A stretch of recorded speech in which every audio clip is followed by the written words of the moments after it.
Onika, what do you have around your neck? Well, I'm so glad you asked me. As of today, I'm officially a peer support specialist at a local hospital. I'm not going to tell you which one because I don't want you to visit me. I had Dysh. No interest in visiting you at work. Just in case you get sick, don't visit me. Dysh. Dysh. Dysh.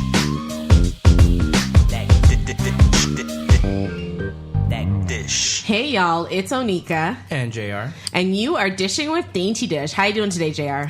I am doing fantastic. It's a wonderful, a Monday afternoon when we're recording this. Absolutely. I'm doing well. I'm feeling mentally well and stable today. No issues with me. I'm, just happy-go-lucky. How about yourself? I'm doing great. Honestly, it's been a great day. It's just been overall a wonderful first day of work.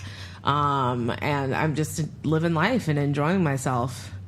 It's just been great. Everything's great. But it's all kinds of crazy Wednesdays. So we have a guest on the show today. Dave, say hello. Hello, everybody. How you doing today, Dave? I'm well, thank you. How are you, Anita? I'm good. Onika, it's okay. It happens all the time. Sorry, my name Onika. is super complicated. My apologies. Don't worry about it, hon. So you're doing okay? Yeah, I'm well, thank you. Doing very well. That's good. Yeah, take care of myself. Good. That's what we like to hear. Now, as I said, it's all kinds of crazy Wednesdays. So what we love to do is we have a guest on our show, and you tell us your lived experience story, and that's what we want to hear from you today. We want to hear about you. It is all about you today, Dave. Okay. Thanks. So why don't we start at the very beginning? Because as Julie Andrews says, it's a very good place to start. Okay. So let's start with childhood. Tell me about it. Early in childhood, I had a very nice childhood. Lived with both my parents until about the age of 12, and they got divorced. But other than that, everything was great. I played a lot of sports, especially soccer was the main thing. My junior school, we went to the city finals one year, and we ended up playing this Italian team, and they were all grown men by that time. Wow. With beards, and we lost 6-0. I remember that pretty clearly. Other than that, schooling was fine. I got decent marks, and then went to private school for a year. What was that like? I've never been to private school. It was different. It was a different experience than public school. You have to wear a suit and tie every day. The teachers were really good, I found. I think they the way they sourced out their teachers was they did a pretty good job, and they were really good to me. And I should have stayed in private school. I realize that now. Mm-hmm. I wish I had stayed to get a firm education, but I ended up going back to public school, and I went and ended up at Glenview, which is it's in the North Toronto area. Okay. And that was good. I ended up going to Northern for a couple of years. Then I switched over to Lawrence Park, and then back to Northern, and then back to Lawrence Park. It was... Why all the switching? I don't know. I remember one guy I looked up to said, "Oh, I'm going to go to Lawrence Park next year." And I just thought, "Oh, okay, I'm going to go to Lawrence Park next year just to follow him." And I don't know. I'm not sure exactly why I did it. I probably should have just stayed at Northern and continued my education there. But that's what happened. And I got really good marks up until the OAC level. Mm-hmm. And at that time, I was smoking a lot of marijuana. Do you remember the first time you smoked marijuana? Yeah, I do. What was that like? The first time, I remember we were in the summer of summer of grade 8 to grade 9. And we asked somebody that I knew to get us some marijuana. And they gave us we gave them $20, I think. And they gave us like a 2-piece that was wet. And that wet 2-piece. Yeah, we all know that one. Yeah. And we tried to smoke it, and I pretended to be high, and I was swinging on the swing, and my friend was like, "Well, what's it like? What's it like?" And I just was swinging on the swing. I was like, this is amazing. And I was totally faking. and I don't know. I was so young. But the first time we really smoked was at his house the first week of grade 9. And as soon as that got in my body, I was hooked. I remember I was on the ground laughing.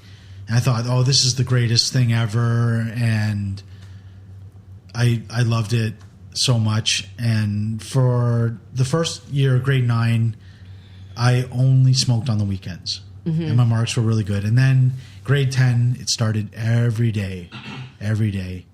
And I was able to keep up with school. And I did really well up until OAC. And then that's when things started to fall apart. Okay. In what way? I couldn't keep up with my grades anymore. And I was not sleeping well. And it got to the point where I just couldn't get up in the morning anymore. Going to bed at 10:30 and rolling around in bed till 4 a.m, trying to fall asleep, and then having to be up at 7 o'clock for school it happened for years, and it got to the point where I couldn't get up anymore. And my mom just left me alone, and it just started the marijuana all the time. And it became very depressing because all the people that I knew went off to university and Dave didn't, and it was super depressing. And I ended up working at a window company for a couple of years, and they were installing windows. I remember when I quit, they were installing windows at this property. And they said, well, we'll get you to clean the windows before they put them up. And I said, okay, fine. And then the windows ended up being put in. And they're like, can you hang out the windows and clean them? And I was like, okay. And they gave me Windex. I said, no, get the foam stuff. I want to clean it with the foam stuff, the better stuff. And the windows didn't get cleaned very well with the Windex. And they said, Dave, do it again. I said, I'm not doing it again. I quit. So that's all it took. Like you were just like over it. Well, I just didn't want to hang out those windows again. No. It was on a second story, but still, I didn't want to. I asked them for the foam stuff, and they didn't give me the foam stuff, and I just quit. I said, forget it. I'm not doing that for you again. Okay, and what happened after that? Like you were still smoking at the time, too. Yeah. And I was living at my mother's house, and it was just constant smoking. She eventually got me into university at Concordia. It's in Montreal. And it was just the same thing. I went to class for the first semester, got some decent marks, but the pot just took over. And I just was smoking all the time. And I got really bad marks, and then the marks got sent home. And my parents sent me back for another year, and it was the same thing again. And then after that second year, they said, forget it. And on top of the depression, that's when things started to go a little bit awry with my mental health. I'd be arguing with my mom about trivial issues, just things that just were not even necessary to argue about. It could have just been like, we agreed. My mom, she always used to say, we agree to disagree. I've heard that before. And I couldn't accept it. And it got so bad at one point. She kicked me out of that. We were arguing, and I was calling her the B. And I think I don't know if I called her the B, but I was being very critical and mean to her. And she said, that's it. You're gone. You're out. And she kicked me out of the house. Excuse me. And I ended up at the Salvation Army down at Sherbourne and Queen. I know it. And it was awful. I got robbed, and then I slept there for one night, and the next day I tried to buy marijuana off this guy, and he just took the money and walked away and never came back. And then I saw him again later that evening, and I went into the Salvation Army and said, look, this guy is bothering me. He's trying to rob me. And the guy came out and he said, you get out of here. And then I said to myself, you know what, that's I'm not staying here another night. And I went to North York General, and they took me into the psych ward there. And that's when the fighting not real fighting, but like the fighting over taking medication and being hospitalized. I was totally against it. Didn't want to take medication. Didn't want to be in the hospital. I ended up going in front of the Consent and Capacity Board, which is a group made up of a lawyer, a psychiatrist, and a member of the community. And I pleaded my case to them, and they let me go. They said you can. I think the ruling was you can be medicated, but you don't need to be in hospital. And my mom, and she was furious, and she said, "Well, you can live wherever you want, but if you want to live with me, you have to take your meds." So was she like, how is this all affecting her? Like, did she know you were in the hospital and yeah, like, because you went to the hospital to get a bed essentially? Yeah, that was it. Yeah. So how is she dealing with all of this, in your opinion? That's a good question. She probably just was thinking, "Oh, my poor kid is suffering, and I don't know what to do." And I don't know exactly how she was feeling. We've rarely talked about it. Okay. A lot. That's a good thing. Maybe I should bring that up with her sometime. Maybe. So I agreed to take medication after a while. They gave me something called they gave me an injection first. I'm trying to remember what the name of it was. I can't remember. Maybe if I remember in the next few minutes, I'll let you know. Okay. So I went home, and then they gave me some pills to take, and I took them for a bit, and then I just was like, I don't need this stuff. I don't need this stuff. And then there would be more bickering between my mother and myself, and it happened. I was in the hospital 5-6 times maybe, and the last time I was hospitalized, I was smoking marijuana on her property, and she had enough. She called the cops. Actually, she called the ambulance, and the ambulance came to my house, and I was smoking the joint. And the ambulance driver, the guy was there, and I'm sitting there smoking it, and he's like, "You got to go to the hospital, Dave." He's like, "You got to take your meds." And I was like, and I just said, "Well, who ordered this?" And he says, he goes back to the EMS van, and he says, "Oh, doctor so and so," and I said, "Well, I can't remember." We were arguing, talking for a little bit, and then I was like, "I'm not letting these guys take me," and I ran off, and the cops picked me up like about 2 minutes later. So they called the police, and the police picked me up and took me into the hospital for the last time, and I ended up in Whitby for 6 months. It's called Whitby Shores. Affectionately known as the spa. And I was there for 6 months, and eventually they said you have to leave. Like you're fine. Well, not fine, but you're well enough to leave. And I ended up at I don't know what we call it, like a rooming house, like a room and board house. Yeah. And I stayed there for about 3 or 4 months. And then my mom was like, "Do you like living there?" And I said, "No." She says, "Well, do you want to come home?" I said, "Yeah, I do."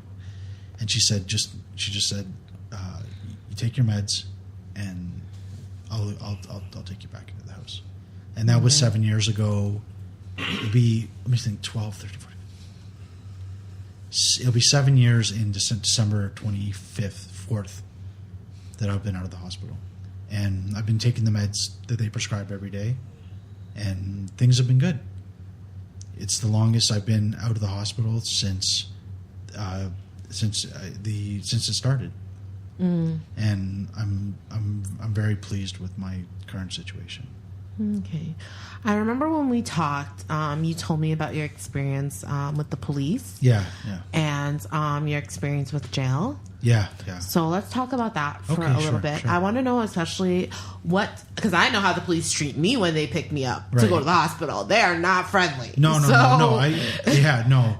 They when that one time, the last time, I ran and I was running away, and then they came flying around the corner, and they jumped out of the car, two of them, and they cuffed me right away, and I was on top of the hood of the car, and they were handcuffing me, and Like a criminal. Yeah. Like I don't know if they just don't know any other way to do it. I mean, they could have stopped and said, "Dave, stop. We need to talk to you." But that's not what happened. Yeah. I don't blame them, because I don't know if they know. It's not always a simple answer what to do. Mm-hmm. So I don't hold a grudge. That's what I'm saying. Okay. So talk to me about when you ended up in jail. Okay. So I was living by myself in an apartment, and I was hearing voices and having some delusions, and I thought that it was the end of the world. I thought everyone was gone, and there was only like a few people left on it, and I was hearing these things, and I was saying to myself, well, there's only a few people left in the whole world. Like, what? Everyone's gone, and I thought, like, I really believed it. And I broke into a house thinking that there would be nobody there. And then I just hear this voice saying, "Hello?" And I just was like, oh my gosh, it's not the end of the world. And the police were called, and I got tackled, and they brought me to the holding cell. And I ended up in the Dawn for about a week. What's the Dawn? The Dawn jail. The Dawn jail. Oh, I didn't know. Baycrest Hospital. Oh, Dawn jail. Yeah. Today, it's Baycrest It's called Baycrest Hospital today. Oh, okay. They turned it into a rehab facility. Yeah. Oh, okay. So you ended up in the Dawn. I ended up in the Dawn, and I almost had a fight with this guy, and luckily nothing happened. And I ended up in mental health court. Mm-hmm. And the charges were stayed. I think they call it stayed, or there's another word for it. I can't remember right now. But I had to show them that I was taking my meds, seeing a doctor, being a good boy, right? And I was lucky, that I was in mental health court because I wasn't well. Mm-hmm. I didn't realize how sick I was. Mm-hmm. Just having these delusions that like the world had ended, and then the charges were stayed, and I ended up back in my mom's house. And then one time I was in the hospital, and I moved out and ended up selling drugs, cocaine, and the cops caught up with me again. And I got tasered in this apartment, and I ended up in the Dawn again for about a week to 10 days. And I had a fight with this guy. He was like, it looked like he was going to like beat somebody up, and I stepped in the middle of it, and he started punching me in the face, and I started fighting back a little bit, and then the corrections officer was like, "You get on the ground right now." And not to me, to the other guy, and they took him away for like 2 or 3 days, and then he was back, and he never bothered me again. And then there was another guy following me around. Like we were in the I don't know, like the Gen Pop? Yeah, no, we weren't in general population. We were in like a ward where like you just stayed in there all day. We didn't get to go outside, so the forensic unit. Yeah, I think that's what it's called. Forensic unit. Forensic unit, yeah. And this guy was following me around, and I just said, "Look, dude, I will fight you. Just leave me alone." And then he like stopped for a second, and he was like, "Oh, okay." And then that was good because I don't really like fighting, and that was it. And I ended up in mental health court again. Mm-hmm. This time it was a little bit more difficult to get to the state decision from the courts. I had to go to CAMH and take like a class about. It was about like not doing drugs and how to deal with certain situations. Anyway, I can't remember exactly how it went. Like drug prevention, something like that. And I showed the paper to the courts, and they let me go basically, and I ended up at the hospital again. And I mean, and at that point, the doctor said to me, he says, David, I might have to have you certified. And certified is like you're not well enough to live in the community. That's the doctor's opinion, and you can end up in the hospital for years with a decision like that. So they call it certified, and that's when I said to myself, I said, you know what, like I better start being more responsible and take the meds that they prescribe. How old were you then? About 30, 32, 33 at that point. Yeah.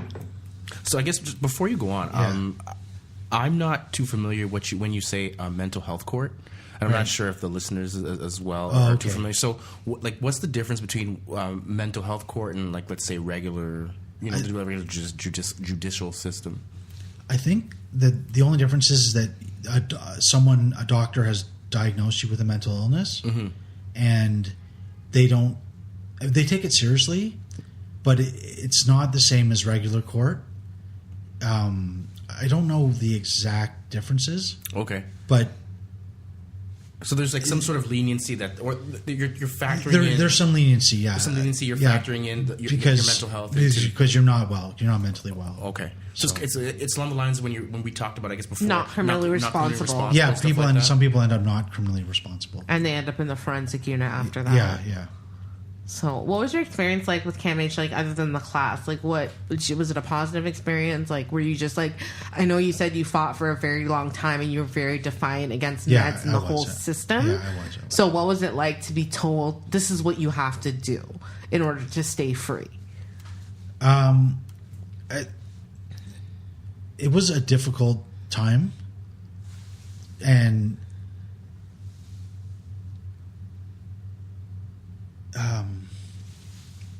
could you repeat that question again? No, I was just asking, like, what was it like knowing that you were against the whole system of itself, and then you're being, like, told this is what you have to do to stay free? Yeah, I think I used to think they were just against me. Just against me. It was like the world's against me, you know.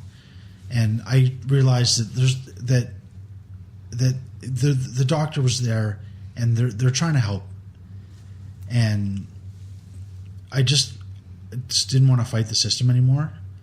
One, I didn't want to stay in the hospital, and two, I didn't want to lose my family, because my parents basically said, if you don't take those meds, you can forget it, right? And that became okay with me after a while. Was your mom your primary caregiver, like, after the divorce? I lived with my mom for a while. I lived with my dad for a while. Okay. Actually, one of the things that was when I was in the hospital, it was called a community treatment order. I was under CTO. You know about those? I know. I was under a community treatment order myself. Were you? Okay, yeah. So that's when they give you the shots too. Like when they come and a nurse comes and she'll give you a shot or check on your medication. That's how mine worked. I was in the Durham region. I had to meet up with a social worker every week, and I had taken shots before of Risperdal. I think Risperdal. Yeah. It was the shots weren't so bad, but it really wore out at the end, and it wasn't a very effective treatment for me. Sorry, I'm a little ignorant to this. I don't know what Risperdal is. You guys went into like a little like it's an antipsychotic. Sorry, okay. You guys went into like you knew what we went into mental health mode. You knew exactly what you were talking about. I'm like, okay. I'm like, I've taken that one. Okay, and it's an antipsychotic that's provided in injection form. And pill form. Just pill form. So it's short acting because you said it didn't last long? It's supposed to be a long acting, slow release. Okay. But when it's supposed to be every 3 weeks, but by the time I got to the 3rd week, like my symptoms started coming back. Yeah. Okay. And I was like, okay, this isn't the one. This isn't what I need. I need like to take medication every day. Because the thing is, if you miss that shot, then that's when the symptoms come back. You're right back to square one. Yeah, absolutely. You have to like make sure you're either your nurse or your social worker, or whoever's administering, is usually a nurse administering the shot, is there, or you're compliant with it. Yeah, because that's what CTO is basically. JR, you're not compliant with your medication. Yeah, you haven't been compliant, and they're worried. It's parole for mental health. Parole for mental health. Yeah, CTO, health. ACT team, FACT teams, all those things are parole for mental health. Yeah. Yeah. Okay. Because otherwise, you get certified. That's what I learned, right? You potentially. Can potentially, okay. Yeah. That really scared me. The doctor says I might have to get certified, and I was like, How many times had you been in the hospital when they said that? Because they've never said that to me, and I've been 7 times. About the same amount of times. Okay. But I guess because I was so against the medication and stuff like that the doctor just was like I might have to certify you because you're not compliant, and he felt that I could have been a danger to the community. Mm-hmm. So what were you officially diagnosed with? My current diagnosis is schizophrenia. And how do you feel about that? Like, what do I'm you feel? okay with it now. Schizophrenia is just such a scary word. Yes. I think. Same thing with bipolar. I know what you're talking about. It's frightening when the doctor says, I think you have schizophrenia, and you're just like, no, not me. Could be me. But, just not being able to live with your family and live comfortably. And I'm sure my mom was scared at times. Mm-hmm. I never punched her out or anything like that. Never got violent Never got violent, yeah. But I'm sure in the back of her mind the potential was there, and she was frightened. And I can't blame her. I don't blame her for wanting me to be in the hospital and taking medication. It's like you can't live in society as a violent person. It doesn't work. Like you can't just like walk down the street and punch somebody in the face and expect to get away with it, right? But people with mental health issues sometimes do stuff like that. Sometimes they do stuff like that, and that's when the system takes over, and you have to either accept it or you stay in hospital. Facts. Mm-hmm. We can't live in a society where people are frightened to walk down the street. It's not. I mean, there are some areas where it can be dangerous, but I think that the government's doing the best they can with what they have. Does it help knowing, like, for me, it helps knowing that, like, okay, this is what my diagnosis is, so now I know what I need to do to move forward. Once you got the diagnosis, it was like, okay, the shoe dropped, and your pit of the stomach was just like, oh, I can't believe it, like, this is what I have. But was there comfort in knowing that this was what was going on with you? Because maybe previously you didn't know what was going on with you, you just knew something was going on with you. Yeah, like just the fact that you have like even like having a temper can be not good. And sometimes you hear about people and they say, oh, he's got such a temper, but I don't think it's right that people that especially grown adults can't talk out their problems. And what do you mean by that? What do you mean by when you say that? Well, like in society, I just think that if you're having an issue or a problem with somebody, you should be able to talk it out instead of using like fists. Instead of using fists, yeah. Like I just think that as a grown person, you should be able to do that.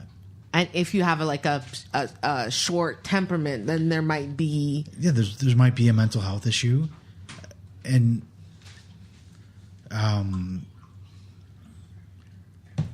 you know, you hear that sometimes, and to me now, I say, well, it's not okay to have there's something going on, right? Mm-hmm. If you have a short fuse, like people, there's probably an underlying mental health issue there when someone has a short temper. Mm-hmm. And you hear sometimes, oh, it's just Jim with his short temper. It's just the way he is, but there's probably an underlying mental health issue there. There could be. Yeah. There could be.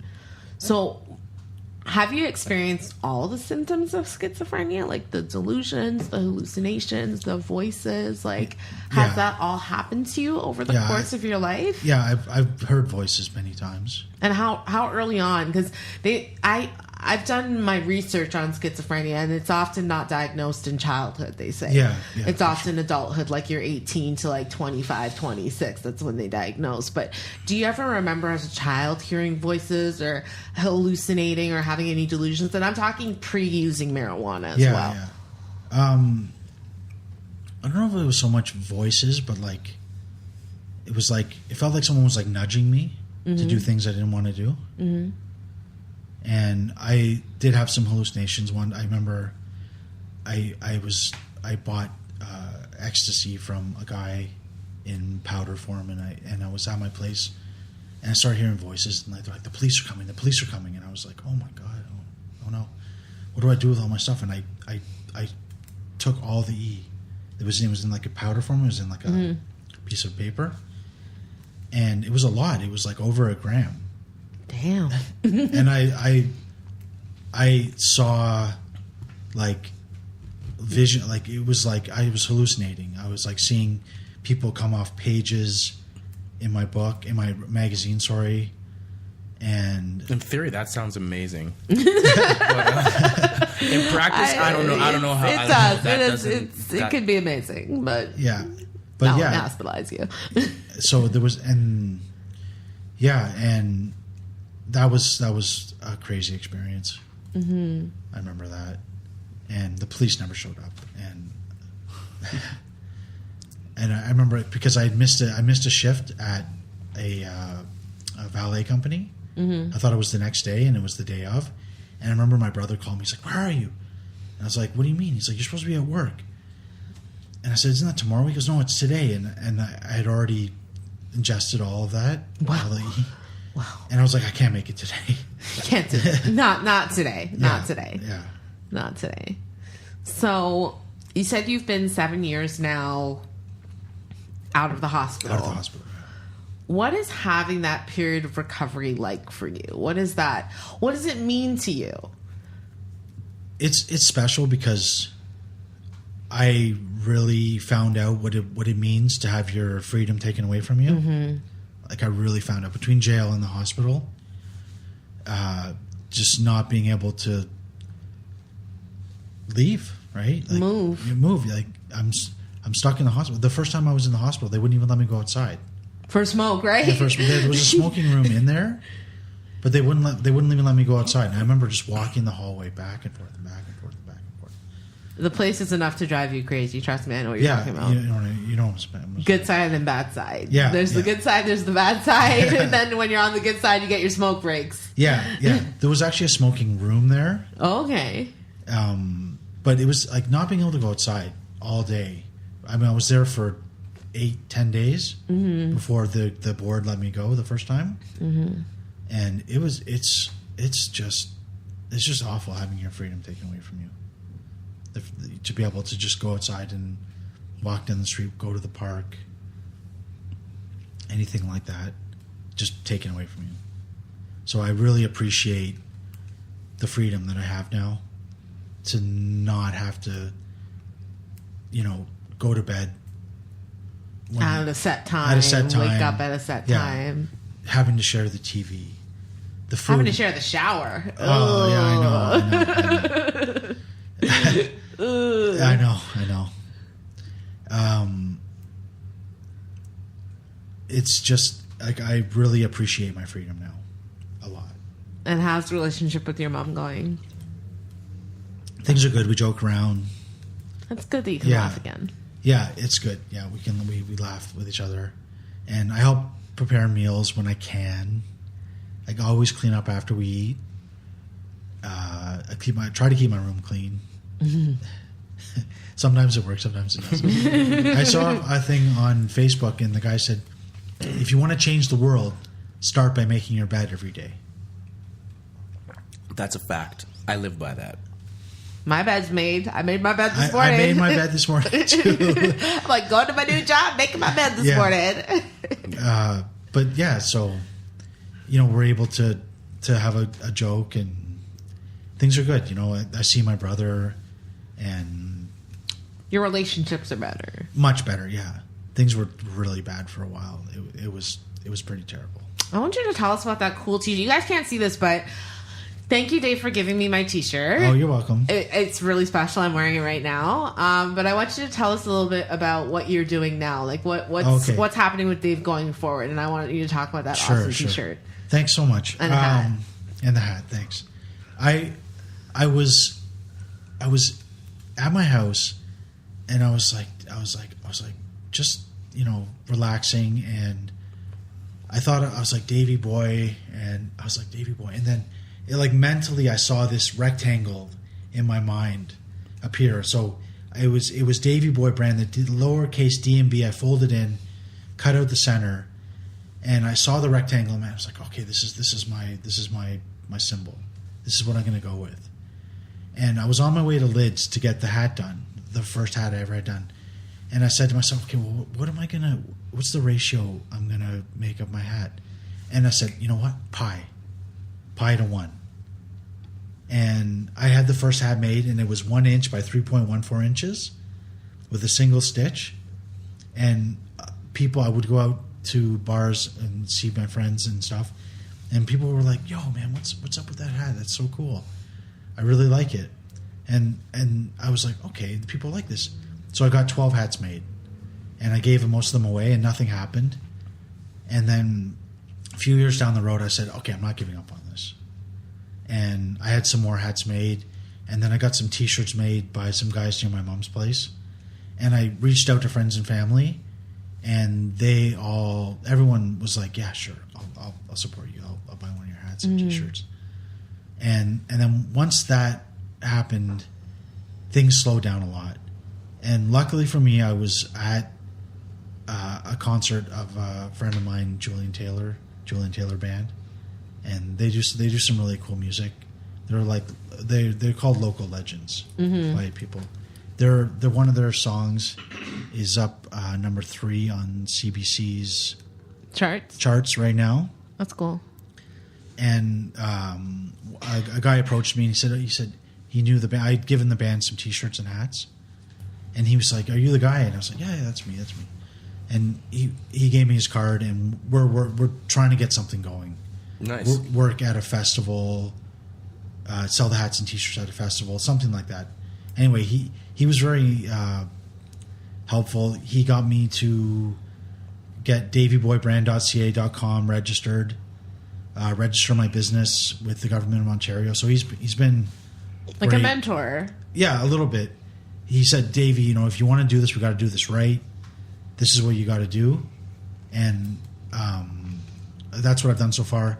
And he's busy. He's got a full-time job. Mm-hmm. So I'm just waiting patiently with him. Well, they're really cool. I really like it. Thank you so much. You have your own personal JR. Like I have mine. But so I just wanted to touch on that a little bit. Thank you so much. Really, really cool. I've had a lot of positive feedback from people about it. Okay, my last question is, what's the biggest lesson that you have learned over the course of your life dealing with mental health, dealing with jail, dealing with addiction, dealing with all the things that you've dealt with? What's the big takeaway from that? I guess the big takeaway is life. You have to live life on life's terms. Mm-hmm. And you never know when your freedom is going to be taken away from you. And for me, it's been ripped out of me so many times. Ripped from me, so many times. that's one of the biggest lessons I've learned is that most of the time I would say that the doctors, the psychiatrists are trying to help, and I guess the biggest lesson is that you should respect your freedom, in society, and it can be taken away from you at any time if you don't abide by the conduct, the rules of conduct, and the rules of conduct in society. That you have to respect other people and their space, and if you don't, it can get really messy. Amen. Yeah. Amen. Well, I guess I can add something in at the end here. In the past 6.5 years, outside of your Davy Boy brand, Davy Boy brand. Okay, outside of your Davy Boy brand, what are the things that you're passionate about that you do on a daily, weekly, monthly basis that keeps your mental health in check? Oh, thanks. That's a great question. I play hockey a lot, about 3 times a week right now, and it's really like you exert yourself so much that it really helps me to stay grounded. I want to start jogging, but my knees aren't great now. But yeah, I play a lot of hockey. Cool. I eat well. Okay. Eating, sleeping, and exercising, I think, are the 3 key things to my good mental health right now, and physical health. I asked that question to a lot of the guests, and everyone seems to come up with the same answer, but not knowing it. Like, there's always some sort of active thing, whether it's dancing, whether it's, you saying hockey, myself doing yoga, Onika faking whatever it is she does. Just faking it. But everyone has, there's some, I guess it's being active and finding something that absolutely. It gets you going. Yeah, for sure. Yeah, the exercise, I used to go to yoga classes it was called Moksha, I think. It's a hot yoga. Okay, yeah, okay. It was great. I would like to get back into it. I love it. Yeah, it's great. I'm like playing a lot of hockey and just getting older. Your limbs aren't as quite as limber as they were before. Yeah. So I would like to get back into yoga so I can get some more limberness going. That would be cool. He does yoga. How often? Daily. Daily? Oh, yeah, nice, man. Yeah. That's great. He's a yogi at this point. Do you instruct, or are you just a practicer? Just practice? Yeah. Okay, great. Yeah. No interest in teaching. Well, Dave, is there anyone that you would like to give a shout out to before we sign off? Sure. I'd like to give a shout out to my mom and my dad. Love you both. And my brother, I love you, Mike. And Jesse, my best friend, I love you too, buddy. All right, that's nice. That's nice. And I'm sure they'll all be listening. Well, that has been the dish of the day, guys. If you have any questions for Dave, or you just want to say hi to me and JR, or you have any suggestions for topics that we might want to do in the future, JR, please tell them how they can reach us. Yeah, most definitely. You can reach us at dysh, DYSH, at daintydysh.com. That's DYSH at DAINTYDYSH.com. Thank you so much for listening. We truly appreciate it. If you're listening to us on Apple Podcasts, give us a 5. You deserve 5. If you're listening to us on YouTube, SoundCloud, and any of the other platforms, we truly appreciate you. Thank you. Subscribe. Thank you. Leave comments, likes, all that good stuff. We truly appreciate it. Thank you so much for your support. That is it for me. All right. As I said, that has been the dish of the day. Happy Wednesday, guys. And again, have yourselves a very, very, very happy hump day. Bye, guys.